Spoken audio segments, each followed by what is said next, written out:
It's a big topic right now. It's something that a lot of young people are struggling with, especially with the pressures of social media and living up to unrealistic standards. To do Dry January, and all I could think about was having a drink. I felt like I couldn't be social, I couldn't go out for dinner, I was really, really struggling.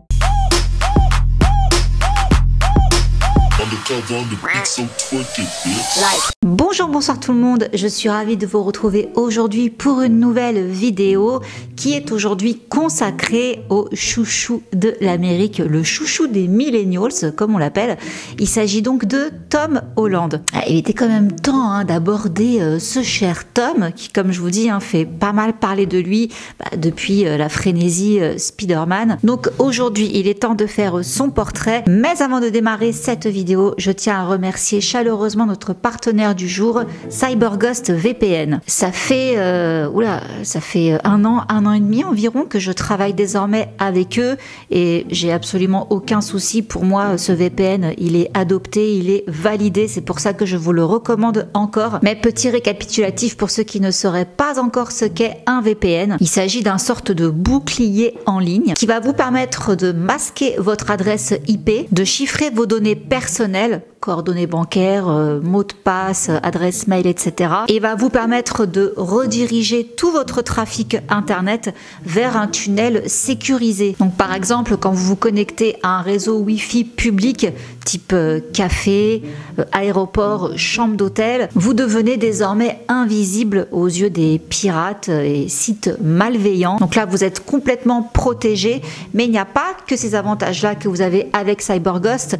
Vous avez également la possibilité d'accéder à du contenu géo-restreint. Vous pouvez débloquer des catalogues sur plus de 35 sites de streaming tels Netflix, Amazon, Disney+, pour ne citer que. Donc, par exemple, si vous allez sur le Netflix français et qu'après sur CyberGhost vous vous connectez à un autre pays, vous pourrez constater par vous-même que le catalogue n'est pas toujours le même. Il y a certains programmes qui sont propres au pays, donc vous aurez accès à plus de contenu. Ça marche aussi pour les chaînes de télévision locales. Par exemple, si vous voulez regarder une course automobile, je sais pas moi, aux États-Unis, eh bien vous aurez la possibilité de regarder cette course en direct. Concernant l'installation et l'utilisation, c'est vraiment très simple, en quelques clics c'est réglé. Et sachez aussi que CyberGhost peut être utilisé sur Windows, mais également sur iOS, Mac, Android, Smart TV, console, et vous pouvez avec l'abonnement protéger 7 appareils, donc aussi bien l'ordinateur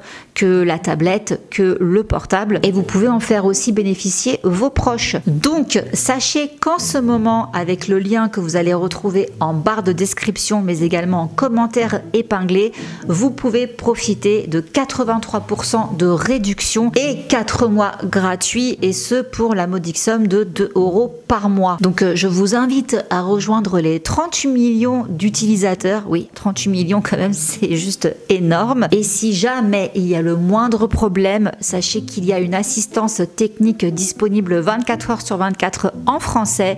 Et si jamais ça ne vous plaisait pas, sachez que vous avez 45 jours satisfaits ou remboursés. Donc je vous invite vivement, ne serait-ce qu'à tester ce logiciel pour vous faire votre propre avis. Je remercie encore CyberGhost de sponsoriser cette vidéo et de me permettre de vous faire profiter de cette offre. Et c'est parti avec donc Tom Holland. Notre petit British, fils d'une photographe et d'un comédien et auteur, Tom Holland voit le jour le 1er janvier 1996 en Angleterre. Et il est l'aîné d'une famille de 4 garçons. D'ailleurs, avec ses frères, ils ont fondé ensemble une association caritative qui s'appelle The Brothers Trust. With my family, we raise money for charities that might struggle to be heard, so that they can continue their great work. Et son enfance, alors il a étudié à Wimbledon College of Art. Ensuite, il a fait une formation de 2 ans à la Brit School for Performing Arts and Technology. Et il était très attiré par la danse, tel un petit Billy Elliot. Il a commencé par le hip-hop et il a participé en 2006 au Richmond Dance Festival. Et c'est à l'occasion justement de ce festival, auquel il participe avec son école, qu'il se fait remarquer. par la chorégraphe de la comédie musicale Billy Elliot. Justement, le long métrage de Billy Elliot, il est question de l'adapter sur les planches. Alors c'est orchestré par Elton John, rien que ça, et c'est écrit par Lee Hall. Ça s'appellera Billy Elliot The Musical. Et bien justement, donc il se fait repérer, on pense à lui pour ce rôle, donc il va passer 8 auditions, 2 ans d'entraînement et il va se produire pour la première fois le 8 septembre 2008 à Londres au Victoria Palace et il restera sur les planches pendant 2 ans. Il quittera la troupe en mai 2010. You're both playing Billy Elliot. Yeah. You've done 4 performances so far. You're about to start. Tom, how's it going? Oh yeah, it's going fantastic. Yeah, I'm loving it. All of us live together, so like, because some of us come from Manchester, America, Newcastle, so we've all got to live in one big house. I bet you have a lot of fun, don't you? Ce sera en 2012 qu'il va faire ses premiers pas au cinéma. Donc on va le voir dans un film catastrophe qui s'appelle The Impossible, aux côtés de Naomi Watts et Ewan McGregor. Film très bien accueilli par la critique. Sa performance également est saluée.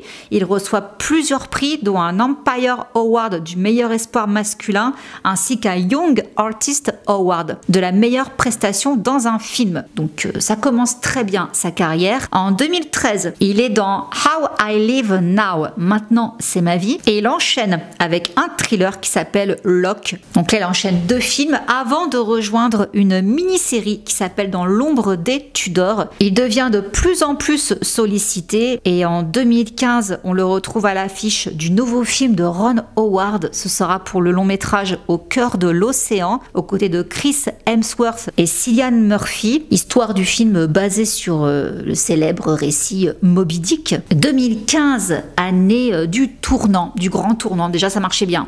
Ça a marché encore mieux. Il a seulement 19 ans et il est retenu pour devenir le nouveau homme araignée dans le reboot de la franchise Spider-Man. Alors là, il y a eu apparemment un très long processus de casting pour trouver le nouveau Spider-Man. Et bien, c'est lui qui a été retenu après plusieurs essais. Donc, il sera aux côtés de Chris Evans et Robert Downey Jr. Donc, il prend la suite de Tobey Maguire et Andrew Garfield. Et là, il apparaîtra d'abord dans Captain America Civil War. Et grâce à un accord entre Sony, à qui appartient Spider-Man, et Disney, à qui appartient Avengers, il devient le premier Spider-Man à se mélanger à d'autres super-héros Marvel. Donc là, il joue avec les plus grands de Marvel. Et avant de tourner les autres films, il enchaîne, il n'a pas arrêté, il enchaîne avec un autre film qui se passe au XIIIe siècle. Il s'agit de Pilgrimage. Donc là, c'est un moine qui doit escorter une relique sacrée dans une Irlande hostile. Et il retrouve Charlie Hunnam. Il joue le rôle de son fils dans The Lost City of Z. Et là, donc, on arrive en 2017. Il tourne le film Spider-Man Homecoming de John Watts. Bon, il est archi validé, tout le monde l'adore. Les critiques vont l'encenser. Il devient l'un des acteurs les plus demandés au monde. Et c'est sur ce tournage donc qui fait la rencontre de Zendaya. Tournage qui a débuté l'année d'avant, en 2016. Alors, beaucoup de rumeurs, grande amitié entre eux. On reparlera d'eux après. Mais Tom Holland, en ce qui le concerne, déjà pourquoi on le remarque, pourquoi on l'adore, parce qu'il est différent justement des autres super-héros. C'est pas le gars bodybuildé, c'est pas le plus musclé, c'est pas le plus grand. Il fait 1m71. Il a pas un physique à la Thor, quoi. Au contraire, il a un physique, comme on dit, de pré-ado, tout mignon. Et du coup, il attire un nouveau public. Et quand on le voit au-delà des films, dans les interviews, tout ça, bon, déjà le côté british, voilà, ça se fait toujours craquer. On voit qu'il est hyper drôle, il est gaffeur, il fait tout le temps des boulettes où il balance des spoils sur les films dans lesquels il tourne. Du coup, ça fait marrer tout le monde, donc c'est vraiment le gars accessible, le petit mec sympa, mignon, quoi, cool, qui se prend pas la tête. Donc ça joue beaucoup dans le capital sympathie. Et son public, aussi bien les jeunes que les moins jeunes, donc on va couvrir, les préadolescentes jusqu'aux quarantenaires, voire même cinquantenaires, voire même plus. Et il n'hésite pas non plus à parfois se mettre dans des situations ridicules, mais ridicules en assurant. Enfin là, pour le coup, je repense à la prestation qu'il a faite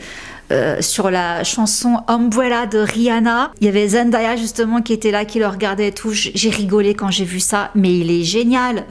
Malgré la perruque, la tenue de soubrette, le rouge à lèvres et tout, enfin comment il danse, le mec il assure. D'ailleurs tout le monde l'a applaudi et je tiens quand même à souligner que personne n'a rien dit sur cette prestation. Je trouve ça quand même incroyable parce que vous savez le monde dans lequel on vit, donc de voir un hétéro habillé en femme en train de danser de manière suggestive, tout ça, personne ne l'a mal pris, personne n'a eu son petit mot, son petit commentaire à redire parce que ça n'a pas été fait de manière vulgaire.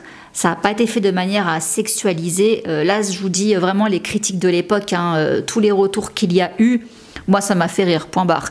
Mais il y en a quand même qui ont cherché à analyser un petit peu pourquoi personne n'a rien dit.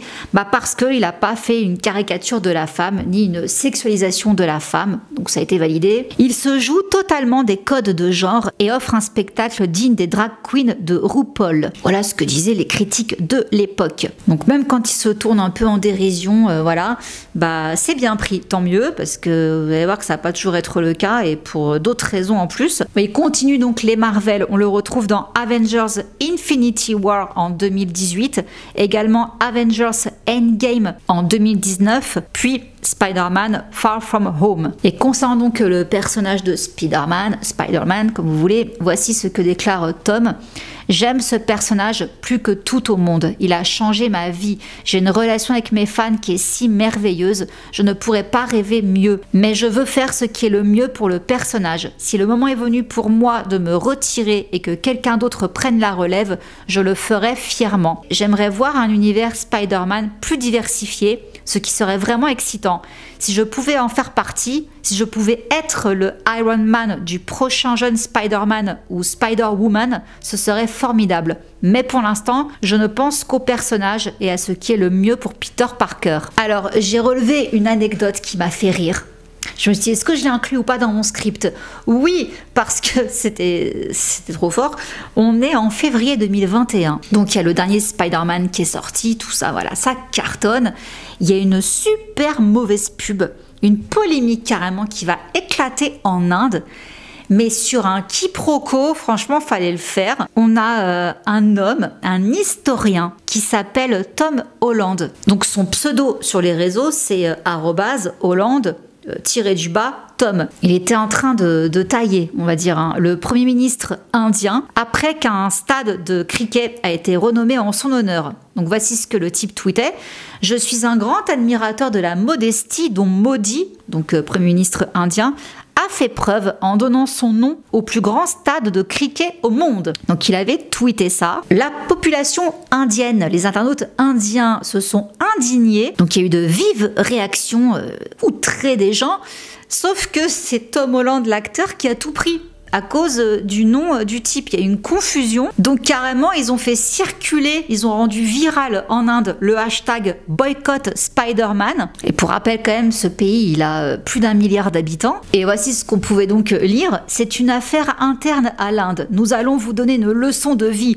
Hashtag boycott Spider-Man. Vous qui conspirez contre le leader mondial Modi, attendez que la police de Delhi vienne vous chercher. Du coup, Tom Holland n'a pas compris ce mouvement. Ces tweets qui le citaient, tout ça. Donc l'historien s'est rendu compte de sa boulette, le Tom Holland historien. Donc il a tweeté « Oh là là, il semble que j'ai à moi seul détruit les perspectives du prochain Spider-Man en Inde. » Bref, ça m'a fait sourire, donc voilà. Petite anecdote, ça a failli mal tourner. Ensuite, il enchaîne avec un autre film qui s'appelle Le Diable tout le temps. Puis il enchaîne avec un rôle, c'est un ex-militaire devenu toxicomane. Ça c'est pour le film Cherry. Et encore, il enchaîne avec Les Incognitos, Le Voyage du Dr Dolittle, En Avant, et également 2 autres films d'action, Chaos Walking et Uncharted. Donc là, Tom Holland, ça commence à faire beaucoup pour lui.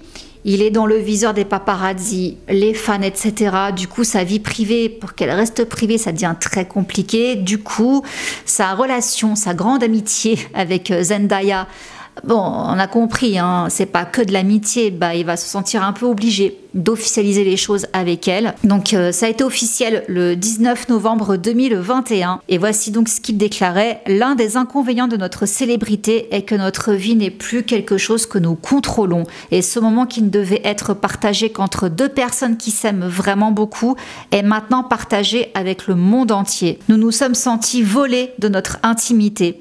Ce n'est pas que je n'étais pas prêt à en parler, c'est que je ne voulais pas. Ce n'est pas une conversation que je peux avoir sans elle. Je la respecte trop pour en dire plus. Ce n'est pas mon histoire, c'est notre histoire. Et nous en parlerons quand nous serons prêts à en parler. Nous pensons tous les deux que quand vous aimez et tenez vraiment à quelqu'un, certains moments ou choses, vous préféreriez qu'il ne soit qu'à vous. Je pense qu'aimer quelqu'un est quelque chose de sacré, quelque chose de spécial à vivre, ressentir et à apprécier uniquement entre les deux personnes qui s'aiment vraiment. Les aléas de la célébrité, bon, il va quand même avoir quelques petits mots sur Zendaya. J'ai de la chance d'avoir quelqu'un comme elle dans ma vie. C'est intéressant d'être dans une relation amoureuse avec quelqu'un qui est dans le même bateau que vous. Vous pouvez partager vos expériences et tout ce genre de choses. Ça n'a pas de prix. Donc voilà, très heureux avec Zendaya. Il n'en dira pas plus. Par contre, il va se dévoiler un peu plus par rapport à sa santé. Parce qu'il va y avoir quand même des petites choses là qui vont pas très bien aller. Aux alentours de 2022-2023, il va nous faire des confidences. Donc là, nous sommes en août. Il annonce qu'il prend une décision radicale, à savoir se retirer des réseaux sociaux. Je les mets en pause pour préserver ma santé mentale. Je trouve qu'Instagram et Twitter sont trop prenants, trop accablants. Je me laisse submerger et je m'énerve quand je lis des choses sur moi en ligne. Ça finit par affecter ma santé mentale. J'ai donc décidé de me mettre en retrait et de supprimer les applications. Et il en profite du coup pour présenter des associations qui œuvrent pour soulager la santé mentale et ceux qui éprouvent des difficultés. Quand il revient travailler, c'est pour une mini-série qui s'appelle The Crowded Room. Elle est diffusée sur Apple TV. Il est producteur dans cette mini-série. Il est avec Amanda Seyfried et également Amy Rossum. Tournage très éprouvant, personnage très complexe et il va se manger une vague de haine, de négativité sans nom. Franchement, j'étais choquée quand j'ai vu ça. Tout simplement parce que son personnage est gay. Et il y a une scène en particulier, on le voit avoir une relation intime avec un homme dans les toilettes d'une boîte de nuit. Et bah, tout ça va lui coûter une vague d'homophobie sur les réseaux. Il va y avoir plus de 150 000 tweets avec le nom de Tom Holland qui vont circuler à cause de cette scène et qu'il incarne un personnage gay. Alors il y a carrément des gens qui ont tweeté qu'ils devraient rendre le costume de Spider-Man et Zendaya au plus vite, que Spider-Man gay, c'était pas possible. Je comprends pas. Les gens qui tweetent ça n'ont pas compris le principe d'être acteur.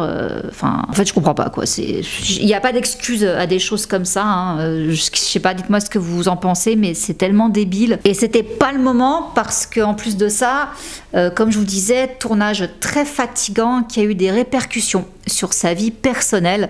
Donc il a été interviewé à ce propos et voilà ce qu'il a déclaré. Je voyais le personnage dans ma vie personnelle. Je me souviens avoir eu une petite crise chez moi et d'avoir pensé je vais me raser la tête. Je dois me raser la tête parce que je dois me débarrasser de ce personnage. Et évidemment, nous étions au milieu du tournage, alors je ne l'ai pas fait. C'était différent de tout ce que j'avais connu auparavant. Il est arrivé un moment où j'ai eu besoin d'une pause et je me suis enfuie au Mexique pendant une semaine loin de tout. S'informer sur la santé mentale, parler aux psychiatres des luttes interne de Danny et Billy a été quelque chose qui a été très instructif pour ma propre vie. Je suis maintenant capable de reconnaître les déclencheurs de stress, les réseaux sociaux notamment. Alors très rapidement après ça, en juin 2023, eh bien Tom annonce qu'il prend une pause d'1 an dans sa carrière parce que justement The Crowded Room, ça l'a complètement mis sur les rotules, il en peut plus. Ça a été le tournage de trop.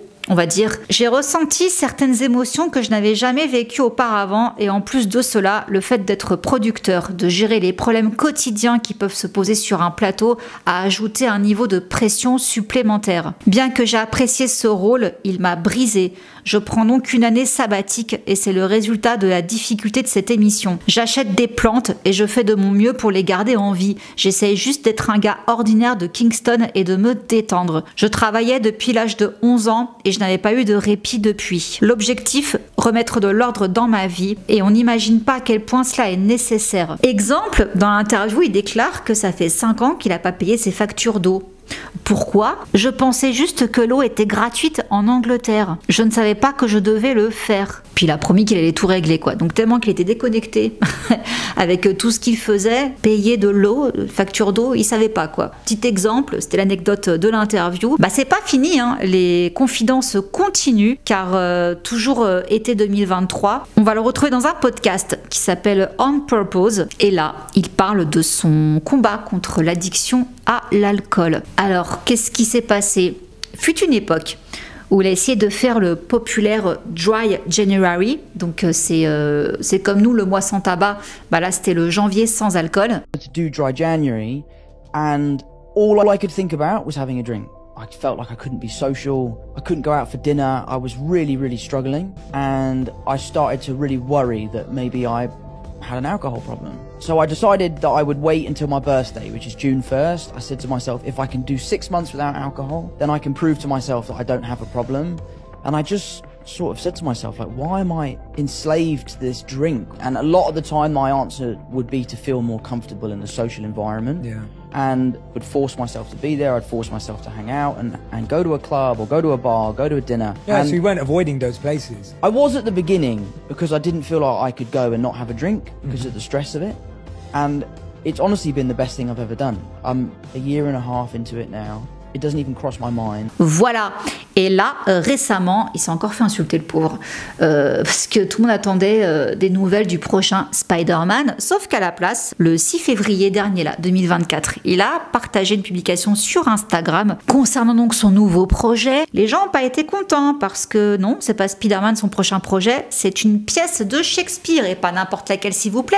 Roméo et Juliette. Donc il sera sur les planches. Ce sera à Londres et ça se tiendra sur 3 mois, du samedi 11 mai au samedi 3 août 2024. Et les gens donc ne sont pas contents. Certains ont dit mais on s'en fout de ce truc-là, nous on veut Spider-Man, décidément. Alors bah oui, concernant Spider-Man, on en est où? Bah en fait, pour l'instant, un petit peu nulle part. Oui, il est question d'un nouveau Spider-Man, un 4e, mais apparemment, il y a des divergences artistiques entre Sony et la maison des idées, comme on dit. Tom Holland, de son côté, voilà ce qu'il a déclaré à propos de Spider-Man. Tout ce que je peux dire, c'est qu'on a activement engagé des conversations sur ce à quoi ça pourrait ressembler pour un 4e volet. Quoi qu'il en soit, on peut trouver un moyen de rendre justice au personnage. Je me sens très protecteur envers mon personnage. Je m'estime très chanceux de pouvoir travailler sur une franchise qui ne cesse de s'améliorer chaque fois, ce qui est vraiment rare selon moi. Et je veux protéger son héritage. Donc, je ne ferai pas d'autres films juste pour faire un autre film.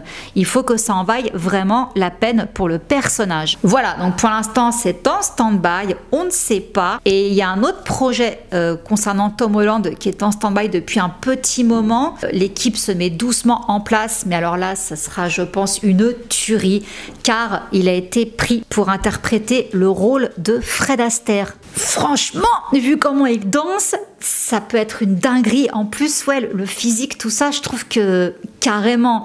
Alors, ce biopic de Fred Astaire, qu'est-ce que c'est ? Alors, on en parle depuis déjà 2021, c'est pour vous dire. Le film sera dirigé, normalement, si ça ne change pas entre-temps, par Paul King, celui qui a réalisé Paddington, et ce sera produit par Sony Pictures. Alors ce film-là, il sera centré sur la relation entre Fred Astaire et sa sœur, Adèle Astaire. Et pour rappel, Adèle Astaire est d'abord le visage de la troupe, mais les talents scéniques de Fred finissent par l'éclipser, et du coup le duo s'est séparé en 1932 lorsque sa sœur s'est mariée. Ce qui a été un coup dur pour Fred Astaire, mais a également orienté son attention vers les comédies musicales dansantes d'Hollywood et l'a ensuite donc propulsé vers la gloire, cinéma, etc. Oh, franchement, j'ai hâte de voir ça. Dernier petit mot sur Zendaya et Tom, parce que je sais que ouais, ils sont beaucoup sous les feux des projecteurs et tout. Tout se passe très bien. Il y a eu des rumeurs de séparation, mais apparemment pas du tout. Je crois que c'est des vagues comme ça. Quand un couple est discret, il y a toujours à un moment donné une vague de ils vont se séparer, et pas du tout. Zendaya et Tom, ça va très bien et Tom va beaucoup mieux. Donc depuis tous ces petits soucis de santé qu'il a eu, apparemment il s'est reposé Et je trouve ça bien qu'il fasse une pause au théâtre, même si le théâtre c'est très fatigant. Ça dépend combien de représentations il y aura par semaine, mais c'est un autre rythme et au moins il sera chez lui, il sera à Londres. Donc aussi ça évite les voyages, tout ça. Qu'il fasse attention à sa santé. Ce petit là, il a quoi? Il a 27 ans. Quand même, il est jeune, mais pas trop qu'il s'épuise non plus. Donc je trouve ça bien qu'il fasse un break des grosses productions, tout ça, et qu'il revienne à ses premières amours, hein, les planches. Après tout, il a commencé comme ça. Donc, mais ouais, Fred Astaire, j'ai trop hâte.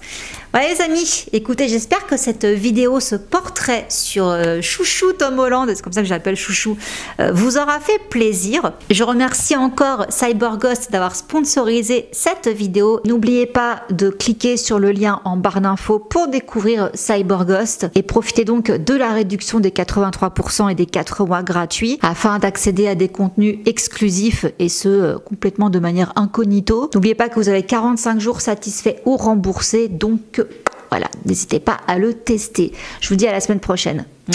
Bisous, ciao.